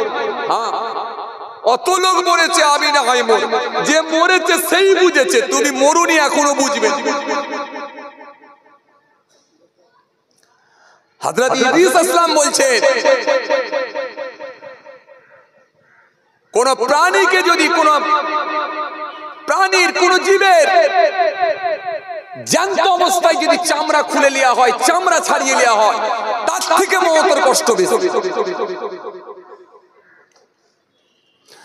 মওতের কষ্ট বলতে গিয়ে একটু মনে পড়ে গেল হযরত ঈসা রূহুল্লাহ বনি ইসরাইলের একজন বিখ্যাত নবী ছিলেন। আপনাদের জানা আছে হযরত ঈসা রূহুল্লাহকে একদিন সে গোত্রের মানুষগুলো বলেছিল, ও হযরত ঈসা রূহুল্লাহ বিয়াদবি নেবেন না, আপনি হলেন নবী, আপনি হলেন রাসূল, আল্লাহ আপনাকে মিরাকেল অলৌকিক ক্ষমতা দান করেছেন। ও হযরত ঈসা রূহুল্লাহ আপনি মৃতকে জিন্দা করতে পারেন, জীবিত করে দিতে পারেন। এটা যদি আমাদেরকে একটু সচকে দেখাতেন, আমরা যদি একটু সচকে দেখতাম, চামড়ার চোখ দিয়ে যদি একটু দেখতাম, আমরা প্রত্যেকেই আপনার কাছে এসে কালেমা পড়ে ঈমান কবুল করতাম। ঈসা রূহুল্লাহ বড় টেনশনের মধ্যে পড়ে গেলেন। ঈসা নবী অপ্রয়োজনে কখনো মৃতকে জিন্দা করতেন না, প্রয়োজনে জিন্দা করতেন, অপ্রয়োজনে জিন্দা করতেন না। হুজুর একটু টেনশনের মধ্যে পড়ে গেলেন, চিন্তা করে দেখলেন যদি জিন্দা করে দিতে পারি আল্লাহর হুকুমে এরা এখনই কলেমা পড়ে ঈমান কবুল করবে, আর যদি না করি এরা আমাকে নবী বলে মানবে না। হযরত ঈসা রূহুল্লাহ একটু আল্লাহ দরবারে দোয়া করলেন, মালিক ও আমার আল্লাহ, তুমি আমার জবানে দোয়া কবুল করো। আর এরা যে ব্যক্তিকে জিন্দা করার জন্য বলে আল্লাহ তুমি তাকে জিন্দা করে তোলো। হযরত ঈসা রূহুল্লাহ থাকতে না পেরে বনি ইসরাইলের মানুষগুলোকে বললাম, ও বাবারা কোন কবরস্থানে যেতে হবে বলো। বনি ইসরাইলের মানুষগুলো বলল হুজুর ওই সামনে একটা পুরানো কবরস্থান, বহু বছরের আগেকার, হাজার হাজার বছর হয়ে গেছে, ওরই ভেতরে আমরা শুনেছি একজন লম্বা ব্যক্তি, লম্বা মানুষ, যিনি একদিন দুদিন নয় হাজার হাজার বছর আগে মারা গেছে, ইন্তেকাল হয়ে গেছে। আমরা শুনেছি উনি আর অন্য কেউ নয়, উনি হলেন হযরত নূহ নবীর ছেলে হযরত শাম। হযরত ঈসা রূহুল্লাহ ওই লম্বা ব্যক্তিকে জিন্দা করুন, এই পুরানো কবর থেকে এই লম্বা মানুষটিকে জিন্দা করে তোলো।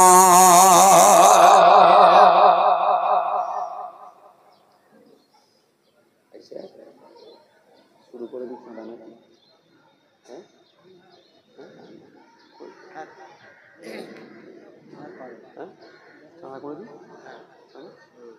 যাক ছেড়ে দিন, আল্লাহ যদি ফের কোনদিন সুযোগ দেয় ইনশাআল্লাহ আলোচনা হবে। কারণ চাঁদা পত্রের ব্যাপার তো আছে, মাদ্রাসার প্রোগ্রাম বুঝতেই পাচ্ছেন। আর হাজী সাহেব মাশাআল্লাহ খাতা খুলে খালি সিরিয়াল নাম্বার লিখছে আর আমি খালি দেখছি, খালি কথা বুঝতে পারছেন, সিরিয়াল নাম্বার লিখছে আর আমি কথা বুঝতে পারছেন। যাক আমি অসমাপ্ত বক্তব্যকে সমাপ্তির দিকে আগিয়ে দিলাম। আল্লাহ যদি ফের কোন সুযোগ দেয় ইনশাআল্লাহ আলোচনা হবে। তাহলে একটা পয়েন্ট সামনে রেখে কিছু আলোচনা করছিলাম, মান আল্লামা ইলমান, এরপরে আও কাসারা নাহারান, তারপরে আও হাফারা বীরান, তারপরে আও গারাসা নাখলান, তারপরে আও বানা মসজিদান, এই পর পর পর পর, তারপরে আও ওয়ারাসা মাযহাবান, তারপরে আও তারাকা ওয়ালাদান ইস্তাগফিরু লাহু বা'দা মাউতিহি। নবী এখানে মোট 7টা কথা বলেছেন। আল্লাহ যদি ফের কোন সুযোগ দেয় ইনশাআল্লাহ আলোচনা হবে। সব তো আর সঙ্গে হয় না, কারণ একটা টাইমের ব্যাপার থাকে, বুঝতেই পাচ্ছেন। আবার যেহেতু কিছু সময় আলোচনা, আবার তারপরে কিছু কালেকশন, বুঝতেই পাচ্ছেন মাদ্রাসার ব্যাপার, প্রতি বছরই আপনারা দেন। আর আপনাদের দানেতে তো আলহামদুলিল্লাহ এত বড় মাহফিলটা হয় আপনাদের দানেতে, কথা বুঝে আসছে, আপনাদের দানেতে। গত বছরে আপনারা যেমন স্বতঃস্ফূর্ত ভাবে দিয়েছিলেন, নিশ্চয় আপনারা এবছরও দেবেন আলহামদুলিল্লাহ। আল্লাহ শুকর, আলহামদুলিল্লাহ। অনেক মানুষের সমাগম, অনেক মানুষের সমাগম আলহামদুলিল্লাহ। দিনের বেলা প্রোগ্রাম, আবার এত মানুষের সমাগম আলহামদুলিল্লাহ, কথা বুঝে আসছে। হ্যাঁ, একটু ঘুরিয়ে তুলেলাম, কত মানুষ আলহামদুলিল্লাহ, দাঁড়িয়েও আছে বহু মানুষ আলহামদুলিল্লাহ। প্রথমে এসে একটু মন টন খারাপ করছিল যে এবারে মনে হয় লোকজন একটু কম হয়ে গেল নাকি। না, আলহামদুলিল্লাহ, মাদ্রাসার প্রতি একটা ভালোবাসা আছে মানুষের। কি মাদ্রাসার প্রতি আইজেন একটা মানুষের ভালোবাসা আছে, একটা অ্যাট্রাকশন আছে, একটা আন্তরিকতা আছে, মহব্বত আছে আলহামদুলিল্লাহ। সবাই স্বতঃস্ফূর্ত ভাবে এসেছেন আলহামদুলিল্লাহ, এখনো আসবে আলহামদুলিল্লাহ। যারা ছড়িয়ে ছিটিয়ে আছেন সবাই চলে আসেন। প্রতি বছরই আপনারা দান দেন, আর আপনাদের দানেতেই আলহামদুলিল্লাহ এত বড় মাহফিল হয়। কথা ঠিক কিনা ভুল বলেন? আপনাদের দানেতেই হয় এত বড় মাহফিল। বাবাজি আমার ভাইরা, যাই হোক বাবাজি আমার ভাইরা, যে কথাটা বলছিলাম একটু বলে নেবো। এটা আবার আসলে জামাত ও আল্লাহ, তাহলে তো টাইম নেই, তাহলে আর হবে না।